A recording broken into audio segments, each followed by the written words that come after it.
Hey guys, I promised that this week we were going to be talking about rotary encoders. And we're going to be going back to basics, how they work, how you can wire it up, and how you can code your own to use with Microsoft Flight Sim 2020. If you've got any questions during this video, please leave me know in the comments down below. As always, this video is made possible by my patrons and they had early access for about a week and a half to this article. So check the link out in the description down below and let's just get started. So in the previous video we've discussed push buttons. I'll put a link in the description if you missed it. It also went over some of the basics on how to download the connector, how to install the library and how that basic functionality works. So if you're just tuning in and you're a bit lost, please check the video out. It goes really in depth into push buttons and how you can use them with the sim as well. I think that's the best starting point as well if you want to get started with the connector for inputs to watch and see if you still have any questions, and feel free to ask them in the comments if you do. So I've got an article out about the rotary encoders on my website as well. It will be in the description as well. So I've made this image to hopefully illustrate how the rotary encoder works. These yellow fields are called the indents. Those are the clicks you can feel and sometimes even hear. And it depends on which rotary encoder you have, if they have perhaps 20, 30, even less, even more, etc. Now, it's important to note that we have two measuring points on our rotary encoder, pin CLK and pin DT, right? Now, the moment we start rotating, we can notice that these yellow fields, because this circular pattern will rotate, these pins are static, they will stay in the same place, that the yellow field will either hit the B first or the A first. As we see in this image, if it goes counterclockwise, it will hit the A first and the B will still be in the gray area. If you go clockwise, it will hit the B first and the A will still be in the gray area. So I hope that makes sense. Here we can see it in action. If we go clockwise, we hit the red dot first, this one. To make it easiest to work with, we're going to be mainly focusing on the A pin. We're going to check if the A pin has hit a yellow zone. So the moment it hits a yellow zone, we then going to check what the current state of the B pin is. So if we focus on the A pin, if it hits the yellow going counterclockwise, so the yellow comes towards the green dot, right? We can see that the red dots will always still be in the gray area, correct? Now if we go the other way around, so clockwise, and we'll check if the A has been hit, we'll notice that the red will always still be in the yellow area. So if we convert this logic to digital signals, if it's in yellow, it's going to be high, so a 1. And if it's in the gray area, it's going to be a 0 or low. 1s and 0s are the digital signals. So if we hit the green one in the yellow, we check what the B is. So let's say we've got it hit here, right? We can see, okay, B is still low at this point. So we know that we've went, B is still low, counterclockwise. And if B is high as well, we know that the only way that green and red can be high at the same time is if red enters the yellow zone first. So that's the logic that we're going to be using to code up our rotary encoder. Now for me, it really helps to visualize things when we are working with hardware, because we could view the code and it probably would make some sense, but seeing the logic behind it makes it easier to understand the steps the code has to take and to see the patterns that arise from that. So let's take a closer look at the wiring, shall we, before we start coding. Now, there's no particular reason why I've picked the Uno. I've picked it mainly because most people start out with a Uno, most starter kits have it, so it's probably what most people have laying around anyways if they get started, but any Arduino would do in this case. Like I mentioned, we got the ground plus the 5 volts. These are the red and black wire. They just go to the 5 volts and ground on the board or on your breadboard. It's actually better to do it on the command line of the breadboard, but this will work fine for now as a demonstration. We have the switch, which can go to any digital pin or analog pin for that matter. I've wired it up to pin 2, and we've got the DT and CLK pins, which I've routed to 4 and 5, But once again, any digital pin plus any analog pin will do. I would recommend to skip the 0, 1 and the 2, just for stability's sake, and they're usually used for serial communication. So I want to avoid that it interferes with that. Like I mentioned, pretty easy to wire up. Requires around 3 pins per rotary encoder. So keep it in mind for your own projects that they require 3 pins each. Now these are single axis rotary encoders. We also have the dual axis rotary encoder, and these will be up written article in this week, and next week the video will be out about those, how you can wire them up and how you can use them yourself. So what are we going to start with? We're going to start the pins as usual. Define rotary 1 pin A. So pin A is going to be our DT and the pin B is going to be our CLK. So what did we say? 4. Going to say define rotary 1 pin B 5, and we do the same for the switch. Rotary 1 switch is 2, 3. 2, sorry. Now, naming these can be quite tricky, because let's tear it apart, shall we? Because usually in coding we use, I believe it's called camel case, no, Pascal case, not quite sure. Either one, we start the first word with a small letter. We start every consecutive word with a capital letter. So rotary, small, pin is the next word, capital, and B is also a new part, is going to be capital as well. So if you want to do bad, we would do this, right? Small, capital, capital. But you could also do rotary A pin B, and rotary A switch. And I've used this before in examples, but things could get really tricky if we add another one. So let's say rotary B pin A is, let's say, 6, and hashtag define rotary B pin B is 7, etc. I will guarantee you will mess this up at some point if you use this naming scheme. And that's mainly because we have A pin A pin B pin A, B pin B. And eventually you can't see the B's from the A's and the pins from the switches. So I'd recommend to take another approach to go with the ones either, or let's see, 1, 2, see this, at least we know rotary 1, no confusion with pin A, pin B's, etc. Or you could even do something like rotary, I don't know, altitude. Then we really know which rotary encoder this is and what it does. So if you have a defined plan for them, I'd suggest to just name them depending on the function you're using. So in my case, I don't have a plan yet, so I'm going to go with rotary 1 pin A, rotary 1 pin B. And these names you can just make up for yourself as long as you're able to tell that it's about pin A and pin B, or pin 1, pin 2, pin DT, pin CLK. I hope you get the drift. So it's important to note that when we execute the loop block, it will run and it will go from top to bottom, and it will keep running until we stop the Arduino itself. So what would happen if the green pin would be in the yellow zone? It would trigger as the green pin has hit it, so we can do something.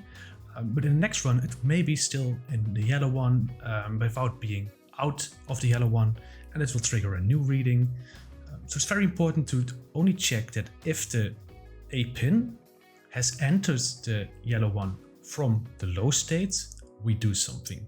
So if it went from low to high, do something. If it's high and it was high before, we don't want to do something with the reading. I hope it makes sense, and it will also filter out some jitter on the line. And let's say it goes a little bit up and down, small movements. It would otherwise register it, but if we only check if it went from low to high, we know that we either made a full rotation, or if it's went from high to high, we know that nothing has changed. But to keep track of this, we need the current state. So we say rotary 1, pin A, because we're going to check the pin A mainly. We say current state is, let's say we start with low. This will change depending on the state it is during the execution of the code. So rotary 1, pin A. We also need this last state. We're going to set it low as well. We don't need it right now. We will get back to this later when it becomes relevant. Now let's start with serial 115200. Once again, if you wonder why we're going with 115200, check out the previous video about push buttons that I'll put in the comments down below. And we say, here we go, rotary 1 switch is an input pull up. Now this is basically the same once again as in the previous video. A button is just a switch that is in there when you click the Rotary encoder itself. It's basically a push button logic wise. But as we're able to tell in this picture, it's a digital signal we're going to be working with. So either 0 or 1, high or low. In order to read a digital signal, we're going to be using digital read. So we say rotary 1, pin A, current state is digital read, and we read the pin, so that's rotary 1, pin A. So this will read the digital signal of rotary 1 pin A and either return high or low. So currently it's at low. If it would be high, this would change to high as well. And I've already mentioned before, we want to make sure that we take the full click in account and that we skip over any half jiggly touches to the rotary encoder itself. So we're going to be using an if statement. If, open another bracket, rotary 1 pin A current state is equal to high. So if it's in the yellow zone, and so another statement, rotary 1 pin A last state is equal to low. And we open a new curly brackets because this will contain the logic if this is true. So let's take a step back, shall we? This is divided into two parts, this if statement. This part and this part. And the ampersand, or is it ampersand? I don't know. The and signs indicate that if this part and this part are both true, execute this block. So we start rotating. This is going to be high. So this is going to turn high. If this is high, well, that is the case in this matter. This was set to low to begin with. So this part will also be true if rotary 1 last state is low. The first run through will always be true because if this will be high, this will be low. And here we have low and low already defined. Execute this code block. Now, like I mentioned, this is very important to make sure that you don't get a noisy input because it's rather not very pleasant to work with. So now we've got a pin A, and the only thing we need is to determine what the state is of pin B to see if it went either left or either right, clockwise, counterclockwise, no matter how you want to define it. So we're going to say digital read rotary 1 pin B is equal to low. And we create an else statement. So once again, first we check if we made a full rotation. And then we check, okay, but what is the current state of pin B? Now, why is it important? Now, once again, we go back to this image. So if A has entered the yellow fields and B is low, we know that it goes, let's see, counterclockwise. No, clockwise, because A will enter the yellow fields and B will still be in the gray area, correct? Now, if you rotate the other way around, so let's say counterclockwise, if A goes from low, so here, into the yellow zone, we notice that B is still in the yellow zone as well. And the only way for B to still be in the yellow zone and a full rotation to be made is if we went clockwise. If B is low, we know that A has hit the field here and B is still trailing behind, so we went this way. Else, so if B is high, that's the else statement, because there is no other option, it's either high or low.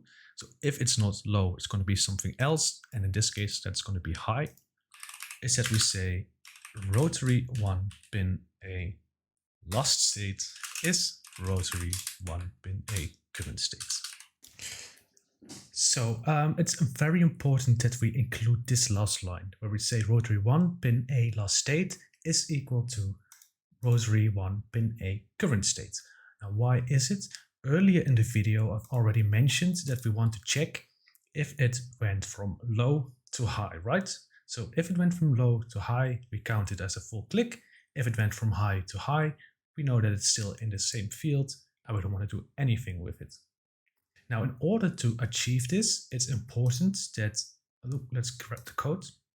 The moment we start running through our code, the first time everything will be low. So here we see that the moment it hits the high field, it says rotary pin A current state is high, because we read it over here. So this value will then be high. We then check if the last state was low. Well, the first run, it will always be low. If that's not the case, we skip this code. If that is the case, we execute the code. We then save the current state to the last state. Now, what would happen if we would never update the last state? It will always check against the value low. What then will happen is that every time we reach this block and the current state is high, it will always be true because the rotary 1 pin A last state was never updated with high. So even if it's currently high, then last time it would be still be low. If then the next run, it will still be low, and the next run, it will still be low. So that's why it's very important to include this line when we use a construction like this. Now, how can we use this to send commands to our game, right? Because that's what we all want to do. We're going to include the bits and droids flight connector.h. And we say bits and droids flight connector false. So in the previous video, I went in all depth about how this works and where you can download it. We'll put the link to the download as well down below. But we're going to use our own library, the bits of droids flight connector library, and we create a connector object. Now the connector is this piece of software where you can send commands or receive data from the game. So what we're going to be doing is selecting our Arduino Uno, in this case 51, and I've got a Uno now hooked up for the throttle. But as long as our Uno is in here that we have hooked up right now, or whatever board you have hooked up, you've got to select it in the drop down. I'm going to be using that later on by pressing the start button. But right now we've got serial.begin. And the connector listens to commands over serial. So what we're going to be doing is serial.println. And what is it we're going to print? We're going to be printing altitude. Send AP connector dot send autopilot altitude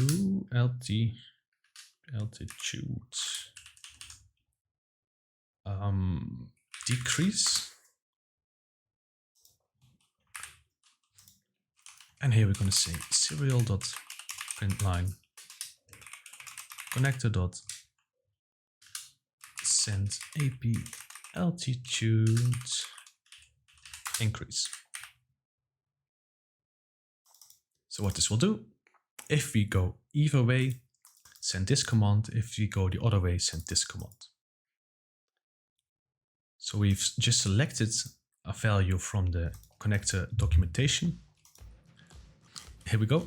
There are all kinds of functions in here, but let's say send, well, panel speed, hold on, hold off. Those are all options, but hold on, off toggles are usually more a better fit for the switch itself, or a toggle button, whatever. So let's say altitude. Did say altitude, right? Yeah. Here we go. Get indicated send. No, this one. No. Here we got some functions like send AP altitude inc, like we're using now. But we also got the heading bug, send heading bug inc, send heading bug decrease, vertical speed, etc. etc. If it's in here, you can use it as Rotary encoder. You can do whatever you'd like with it. You could turn on the autopilot with Rotary encoder. I'm not quite sure why, but you could. And let's just see if this even would run, right? So all that is left is to just hit upload. And that should be it. So I'm going to start the connector. The game is already running. And as we're able to tell, we can just rotate the Rotary encoder and it will go up and it will go down, the other way around. I've got the cables hooked up wrongly, or the commands in here. I need to switch around. Let's just do that. And now we go the proper direction. And like I said, we could also swap this out with, let's do it by, why not? It's quite simple. Send heading bug inc and set in heading bug decrease. It's gonna send heading bug inc and send heading bug decrease. Here we go. So if I'm correct, this should change the heading bug. And as we're able to tell, it's actually quite smooth. It only skips very, very often when you really turn fast like this, and then I can't even replicate it. So yeah, I think it actually works pretty fine. And that's all there is to it. Now, in the examples, there's also some examples on how you can add multiple Rotary encoders instead of one. Because there is some logic that you just need to copy. You could just make another definition of this, but with other pins and other names. So Rotary 2, pin A, B, etc. like I showed at the beginning. You could do the same for this. You could really copy and paste this. Just be sure that you use the new pin definitions and that you use a new copy these and then use those values as well. Because like I mentioned, naming can be quite tricky with these, that you just lose track of which Rotary encoder is whom and which pin does what. So work on your naming if you're having issues with that. I myself still encounter quite some bugs because I just messed that part up. So I hope you now understand how Rotary encoders work, how you can code them up and how we can use them with the connector.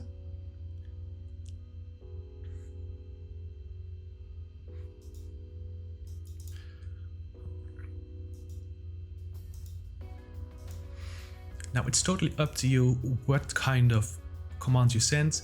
I would say if you got the code working and running, just test some things out for yourself, maybe even try some things that you normally wouldn't use to see how they work and how they interact with the game. Your imagination is really all that's left and needed. As always, I want to thank my Patreon supporters for helping me create this content. As always, if you want to support me, go check out my Patreon page, or don't forget to just leave a like and subscribe. A special thank you to Andre and Sim Racing for you for being my top tier backers. You guys are really awesome. Go check Sim Racing for you out if you want some Sim Racing toggle boxes as well. If you have any questions, leave them in the comments, and I most importantly hope you learned something and have very much fun using this in your own games.